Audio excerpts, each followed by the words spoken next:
Kung kung yun namatay kong tito ay nandun na sa piling na nakukuhain ko doon yung reloader ng bala. Ang taga-reload ng bala. May nahuli na kayo? Wala. Ganda na, may timbangan kasi yun. Sabi mo sa tiko mo. Kaway-kaway muna kayo. Kaya po yung masano kukunin ko sa kanya. Meron kasi siyang bahay sa Lucena na isang bahay. Pero sila may underground. Reload ng bala. Malikot ka, malunod kayo doon. Alamin mo sa kayo ako sa.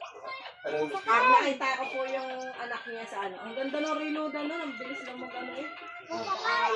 Kaya ako taga-rin lang. Kasi yan si tita po, nung nabubuhay pa yun. Ano siya? Dance instructor sa program. Pag pumupot ako yung kasama ko, taga-pulot din na ako ng basyo ng ano nun. Binabayaran ako kahit sino. Sino Jet Pro yun, nakasama lang din ito na. Madulas ka dyan, wala ka na yatang damit. Hindi ko marunong bumalik. Napinig ko na lang magaling bumalik. Yung dati hinahanap-hanap ko po tayo na namamatay naman, hindi ko na inabutan.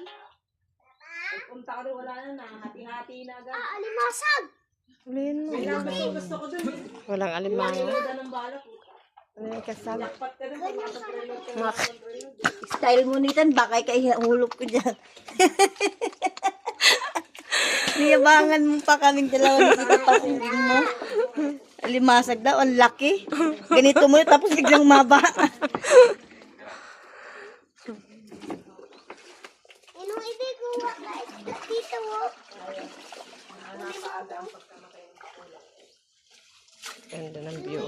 Parang wala mo namatay yun eh. Sinabi ko na lang sa akin na lang yung pamana yun.